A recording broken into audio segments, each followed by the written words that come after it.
जी नमस्कार, मनु एकेडमी में आप सभी लोगों का स्वागत है। पेपर लीक हमारे देश में उतना ही सत्य है जितना सत्य है सूरज का हर मॉर्निंग में उदय होना। और आपको जानना है कि हमारे देश में कितने पेपर लीक होते हैं, तो भाजपा शासन में कितने पेपर लीक हुए ये कांग्रेस वाले बता देंगे, और कांग्रेस शासन में कितना पेपर लीक हुए ये भाजपा वाले बता देंगे। खैर, हमारा आज का एजेंडा ये नहीं है। आज हम समझेंगे कि जो इसके लिए गवर्नमेंट ने एक्ट बनाया है, the public examination prevention of unfair means act 2024, इसको अब नोटिफाई कर दिया गया है।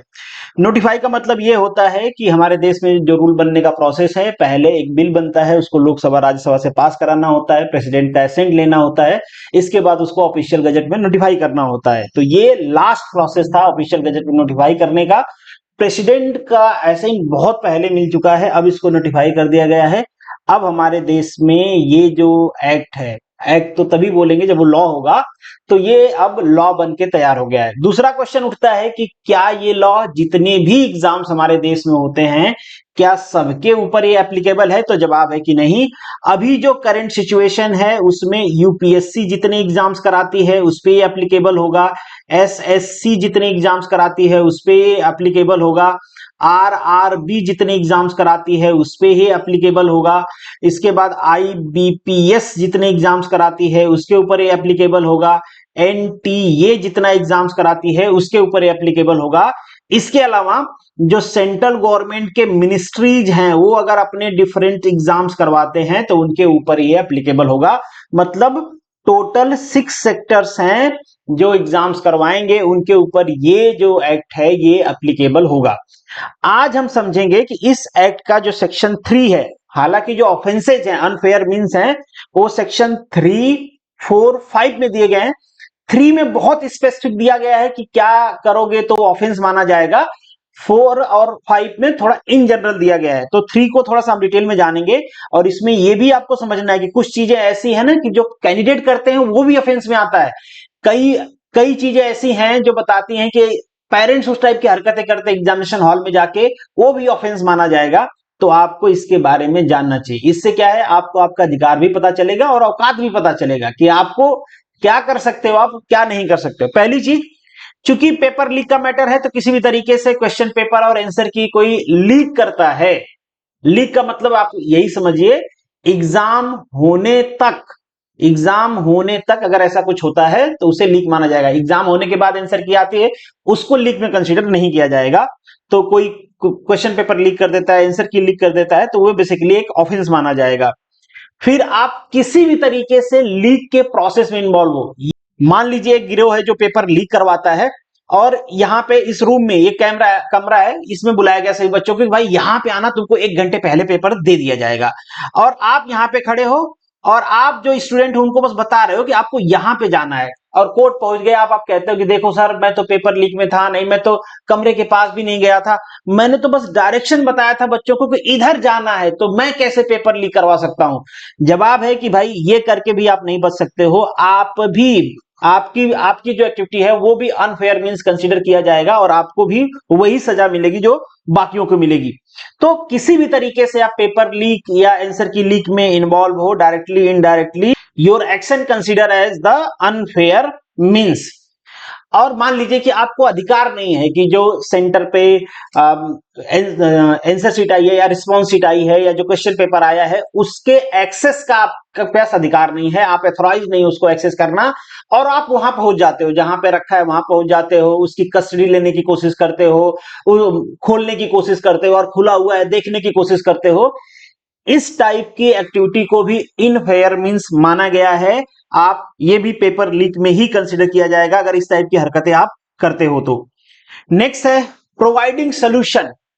आप एक क्वेश्चन का आंसर प्रोवाइड करते हो, एक से ज्यादा का आंसर प्रोवाइड करते हो किसी को, वो भी अनएथोराइज माना जाएगा। यहां पे एक ना वर्ड दिया गया है, एनी अनएथोराइज्ड पर्सन। अब इसका मतलब क्या समझिए, एक तो ये है कि भाई आप किसी को सोल्यूशन देते हो तो आप एक तरह से जुर्म कर रहे हो। कई बार ना कैंडिडेट खुद भी होते हैं, जान पहचान के लोग आसपास होते हैं, जनरली बड़े एग्जाम्स में ऐसे नहीं होते, पर छोटे एग्जाम्स में अगर थोड़ी सी फ्रीडम उनको मिल जाए तो आपस में बात करने लग जाते हैं, अच्छा उसका आंसर क्या है, इसका आंसर क्या है। इसको भी ऑफेंस माना जाएगा और इसकी भी सजा उतना ही होगी। ऐसा नहीं कि भाई मैंने तो बस एक क्वेश्चन बताया था, मैंने तो सर बस हिंट दिया था, कुछ भी नहीं चलेगा। अगर एक बार आप इसके अंदर आते हो तो आपको सजा वही मिलने वाली है। दूसरा, अनएथोराइज पर्सन, ये थोड़ा सा आप कह लो ना कि लॉ में इस टाइप की लैंग्वेज इसलिए यूज किया जाता है कि कभी कभी इसकी जरूरत पड़ती है। मान लीजिए कि एग्जाम में सारे बच्चे चिल्ला रहे हैं कि सर ये क्वेश्चन गलत दिया है, सर ये क्वेश्चन गलत दिया है, कुछ भी वट एवर दैट, कई बार इस तरीके की चीजें आ जाती हैं, या डाटा कहीं पे मिसिंग है उसके वजह से क्वेश्चन नहीं बन पा रहा है, या कुछ भी इस टाइप का इशूज है, तो कोई तो ऐसा आदमी होना चाहिए ना जो जिसको आइडिया हो कि ये क्वेश्चन ऐसा होना चाहिए, यहाँ पे ये मिसिंग है, या ये करना है, ये सही है, ये इसका सोल्यूशन होगा, या इसका सोल्यूशन तभी होगा जब ये ऐसे क्वेश्चन होगा। तो इस टाइप का आदमी अगर ऐसा बताने लग गया तो फिर तो अनफेयर मीन्स में आएगा। पर चूंकि उसको एथोराइज किया गया है ये करने के लिए, तो वो अनफेयर मीन्स नहीं है। कोई अनऑथराइज आदमी इस टाइप की एक्टिविटी करता है तो उसको माना जाएगा कि वो पेपर लीक कर रहा है। ठीक है। नेक्स्ट है आपका डायरेक्टली और इनडायरेक्टली असिस्टिंग द कैंडिडेट। जो कैंडिडेट बैठे हुए हैं आप उनको डायरेक्टली या फिर इनडायरेक्टली किसी तरीके से हेल्प पहुंचा रहे हो, और किसी भी टाइप का हेल्प पहुंचा रहे हो जो उसके एग्जाम्स में, उसके मार्क्स में, उसके मेरिट को अल्टर कर सकता है, और आप उसके लिए अथोराइज नहीं हो। अगेन अथोराइज वर्ड यूज किया गया है, वो इसी वजह से यूज किया गया है कि कई बार कैंडिडेट्स को जरूरत होती है। मान लीजिए ऑनलाइन एग्जाम्स चल रहा है और कुछ प्रॉब्लम हो गई, तो उसमें कोई हेल्प करेगा, तो ऐसा थोड़ा कि भाई अब उसको मान लीजिए कि देखो कैंडिडेट को असिस्ट कर रहा है और इससे उसके मार्क्स चेंज हो जाएंगे, वो हो जाएंगे। तो एथोराइज्ड कहने या अनएथोराइज्ड कहने का पर्पज बस ये है कि कई बार एग्जाम में इस टाइप की जरूरत पड़ती है, तो जिसको एथोराइज किया गया है वही ये चीजें कर सकता है, जिसको नहीं किया गया है वो नहीं कर सकता है। टेम्परिंग, आप आंसर शीट अगर टेम्पर्ड कर देते हो, जो ऑप्टिकल रिस्पॉन्स है उसको टेम्पर कर देते हो, तो ये भी पेपर लीक में माना जाएगा। भाई अब किसी की जिंदगी खराब कर रहे हो। अभी आपने देखा था ना कि कानपुर की या कहाँ की लड़की थी, हालांकि उसने उसके जो ब्लेम है वो बाद में सारे फॉल्स निकले, और उसने दिखा रही थी कि मेरी आंसर शीट फटी है इसलिए मेरा रिजल्ट नहीं आ रहा है, ये आ रहा है, फलाना आ रहा है। बाद में हाई कोर्ट गई, इलाहाबाद हाई कोर्ट, और वहां से भाग निकली। फिर है altering the assessment except to the correct bonafide और एरर विदाउट एनी अथॉरिटी। कई बार है कि असेसमेंट हो गया है, कुछ मार्क्स मिल गए हैं, बाद में उसमें कुछ चेंजेज या कम ज्यादा करना, इस टाइप की कई, जैसे क्या होता है कि आपकी जो आंसर शीट है या रिस्पॉन्स शीट है वो चेक कर ली गई, तो ऐसा नहीं कि एक बार चेक कर ली गई फिर वो मार्क्स आपका फाइनलाइज हो जाता है, फिर उसको रीचेक करने के लिए भेजा जाता है कि भाई देखो इस क्वेश्चन के मार्क्स दिए गए हैं, ये गलत है, जो मार्क्स भी चढ़ाए जा रहे हैं ठीक है, फिर चेकर की वहां पे साइन होती है, और मान लीजिए चेकर ने क्या किया, आपका मार्क्स अल्टर कर दिया, तो वो पेपर लीक में माना जाएगा। ये भी एक अनफेयर मीन्स है, ये एक्टिविटी अनफेयर मीन्स में कंसिडर किया जाएगा और इसके लिए भी सजा होगी। हाँ, अगर मान लीजिए सही है, वो चेक किया और पाया कि यार इसका तो 2 नंबर कम होना चाहिए, 1 नंबर ज्यादा होना चाहिए, ऐसा कुछ पाया, तो डेफिनेटली उसको चेंज किया जाएगा। तो उसके लिए अगेन जो अथॉराइड है, जो अथॉरिटी है, जो बोनाफाइड है, उसके लिए वो करेंगे ये, तो अनफेयर मीन्स नहीं माना जाएगा। बाकी कोई करता है तो वो that is consider as the unfair means. ये बहुत इंपॉर्टेंट है और ये कैंडिडेट के लिए ध्यान दीजिएगा। कई बार कैंडिडेट और पेरेंट्स इसको वॉलेट करते हैं और बड़े जोश के साथ करते हैं। रिसेंटली यूपीएससी प्रीलिम एग्जाम्स में एक वीडियो बहुत वायरल हुआ था जिसमें पेरेंट्स बेहोश हो रहे थे गेट पे, वो आपने देखे होंगे। तो उस केस में इस ये जो सब सेक्शन है ये बड़ा हेल्पफुल होगा। willful violation of the norms and standards of the public examination, मैंने एग्जाम्पल के लिए यहाँ पे टाइम, जो एंट्री टाइम है वो लिख दिया है। मान लीजिए कि कोई एग्जामिनेशन बॉडी है, कोई अथॉरिटी है, उसने फिक्स किया कि एग्जाम के हाफ एन आवर पहले या 30 मिनट पहले आपको एग्जामिनेशन सेंटर पे रिपोर्ट करना है, या 1 आवर पहले आपको एग्जामिनेशन सेंटर पे रिपोर्ट करना है, और आप नहीं पहुंचते हो, आप लेट पहुंचते हो, और आप असिस्ट करते करें अभी तो एग्जाम की टाइम नहीं हुआ, मुझे अंदर जाने दो, मैं तो 15 मिनट लेट हूं, मैं तो 2 मिनट लेट हूं, मैं तो 5 मिनट ही लेट हूं। रूल्स इज द रूल्स, जो स्टैंडर्ड बनाए गए हैं you have to follow that rules. अगर वहां पे अथॉरिटी जो है आपको अलाउ करती है तो वेल एंड गुड, अगर वो अलाउ नहीं करते हैं, वो आपको रिस्ट्रिक्ट करते हैं, तो आप फोर्सफुली अगर कुछ करते हो तो ये भी ऑफेंस माना जाएगा। मतलब ये माना जाएगा कि जो नॉर्म सेट किया गया है आप उसको विलफुल तरीके से, इच्छा से उसको वॉलेट कर रहे हो, ये भी एक ऑफेंस है और आपके ऊपर भी वही पनिशमेंट लगाया जाएगा।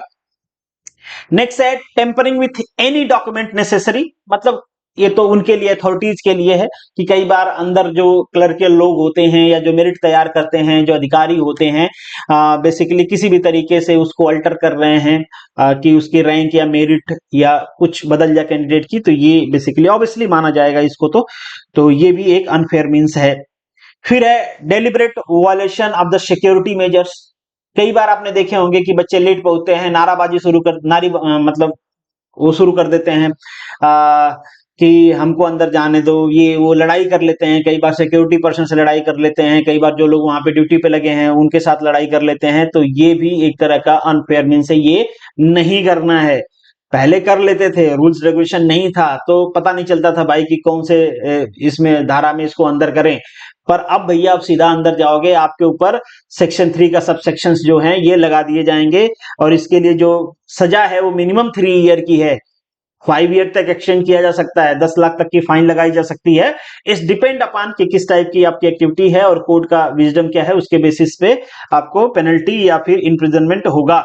तो ये सब एक्टिविटी आपको नहीं करनी है, जाके सिक्योरिटी वालों से लड़ाई नहीं करनी है, एग्जाम मैनेजमेंट में जो लगे हुए हैं उनके साथ बहस नहीं करनी फालतू की, ठीक है, दादागिरी नहीं दिखानी, वहां पे हम्बल होके जाके चुपचाप एग्जाम देने हैं। फिर है tampering with the computer network. मान लीजिए कोई कंप्यूटर नेटवर्क से छेड़छाड़ कर रहा है, ऑब्वियसली कंप्यूटर, बहुत सारे एग्जाम्स ऑनलाइन होते हैं, ये उनके लिए है। किसी भी टाइप से कोई टेम्परिंग कर रहे हो, ये सब उसमें इंक्लूड हो गया है।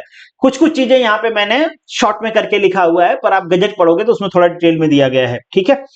नेक्स्ट है आपका manipulation in the seating arrangement, allocation of the date shift. किसी भी कैंडिडेट को इस तरीके से अगर किया जाता है कि उसका मैनिपुलेट कर दिया जाता है, उसकी डेट शिफ्ट या फिर सीटिंग अरेंजमेंट, ये भी माना जाएगा। कई बार इन्विजिलेटर कर देते हैं, बच्चों का ऐसा ब्लेम होता है कि उसका सीटिंग अरेंजमेंट वहां आ रहा था, उसको वहां बिठा दिया क्योंकि वहां पे उसके साथ वाला बैठा था, उसके साथ वाले ने उसको चीटिंग कराया।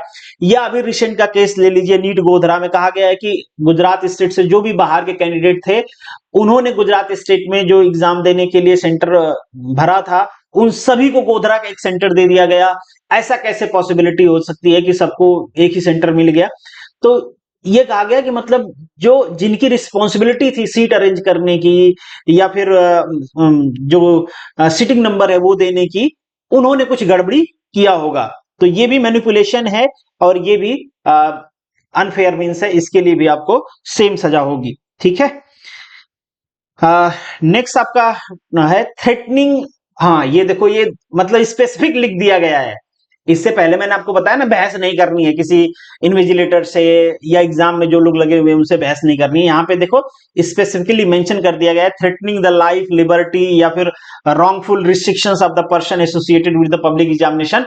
जो आदमी एग्जामिनेशन हॉल में है, जिसकी ड्यूटी लगी है, जो एथराइज है वो करने के लिए, आप उसके काम में बाधा नहीं बन सकते हैं। उससे मतलब उससे लड़ाई झगड़ा बहस ये सारी चीजें करना आपका काम नहीं है। नहीं तो माना जाएगा कि आप सेफुली एग्जाम करवाने में एक तरह से कियोस क्रिएट कर रहे हैं, या फिर एक कहा जा रहा है कि पेपर लीक करने की कोशिश कर रहे हैं या चीजों को अनरेस्ट करने की कोशिश कर रहे हैं, कि आपका इंटेंशन हो कि ऐसे कर देंगे और जो पीछे से काम करने वाले हैं, गलत काम करने वाले हैं, वो कर लेंगे उतने टाइम में, मतलब उस सेंस में, ठीक है।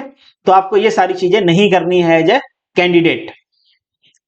फिर है कई बार ऐसे आप देखे होंगे कि किसी मेट्रो की वेबसाइट आपने खोला रिक्रूट करने के लिए, रेलवे खोला, तो वहां पे दिखा था भाई कि हमारे नाम से बहुत फेक वैकेंसी चलाई जा रही हैं, रजिस्ट्रेशन करवाया जा रहा है, वो हमारा नहीं है, आप इससे अवेयर रहें।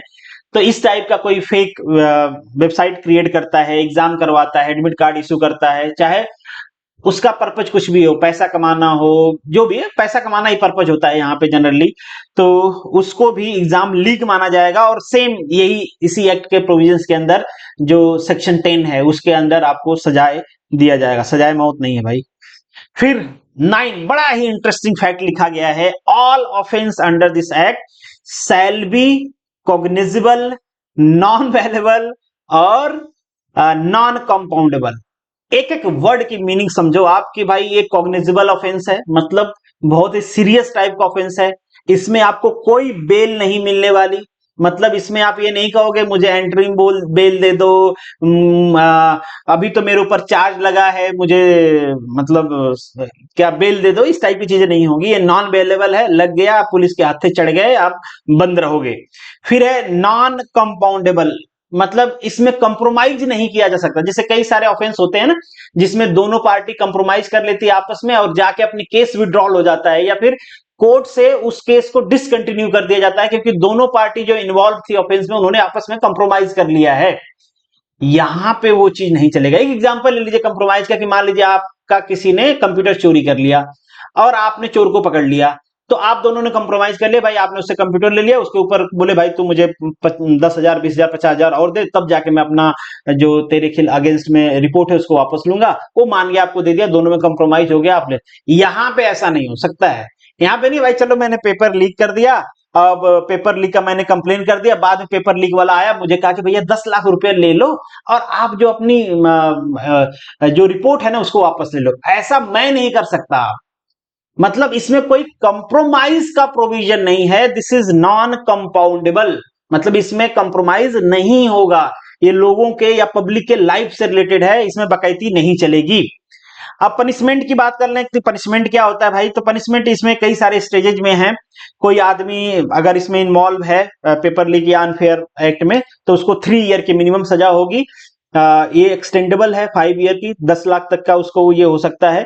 फिर है कि मान लीजिए सर्विस प्रोवाइडर, जो लोग एग्जामिनेशन अथॉरिटी हैं या स्कूल है जहां पे हो रहा है, या जो सर्विस प्रोवाइडर हैं, अगर वो इन्वॉल्व होते हैं तो उनके ऊपर फाइन लगाई जाएगी 1 करोड़ रुपीस की। समझ रहे हो ना?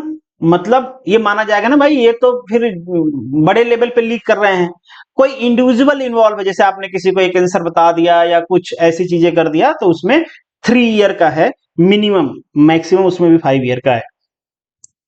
फिर नेक्स्ट है, मान लीजिए सीनियर लेवल या मैनेजरियल लेवल के लोग इन्वॉल्व हैं, तो माना जाएगा कि ये ज्यादा लोगों तक अप्रोच कर रहे होंगे, तो ये सीरियस, मतलब इंडिविजुअल से तो सीरियस हो गया ना, तो यहाँ पे जो सजा है वो भी बढ़ाया गया है और जो फाइन है वो भी बढ़ाया गया है।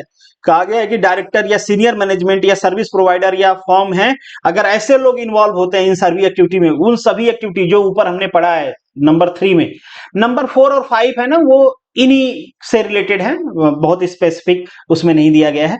तो यहाँ पे भी आपका जो 10 ईयर तक का है और 1 करोड़ रुपीज का है, अगर सीनियर मैनेजमेंट से रिलेटेड कोई है, अगर वो पकड़ा जाता है, उसका ऑफेंस है कि उसने अनफेयर मींस किया है एग्जाम में। तो फिर है कोई ऑर्गेनाइज क्राइम हो रहा है, मतलब कुछ लोग मिल के, जैसे नहीं सुनते हो सॉल्वर गैंग है, कई बार कई कोचिंग पे ब्लेम लगाया जाता है कि इन्होंने पेपर लीक करवाया था, मिल के पैसे दिए थे या वैसे वैसे, या इस टाइप की, मतलब ऑर्गेनाइज क्राइम है, या सेंटर उसमें इन्वॉल्व है, या जो एग्जामिनेशन करवा रही है बॉडी वो इन्वॉल्व है, या जिसने पेपर प्रिंट किया है वो इन्वॉल्व है, या जिसने पेपर सेट किया है वो इन्वॉल्व हैं।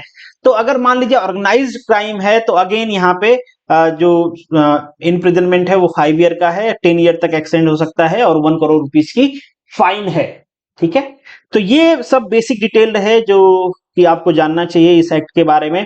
होप सो कि आप जान गए होगे। वैसे भी 8 पेज की इसकी गजट है, आप चाहो तो खुद से भी पढ़ सकते हो और डिटेल में आपको पता चलेगा। बाकी आपका ओपिनियन क्या है, अगर कुछ एडिशन और सब्सट्रैक्शन है तो आप ऐड कर सकते हो। बाकी मिलेंगे नेक्स्ट वीडियो में, तब तक के लिए all the best, good luck and जय हिंद।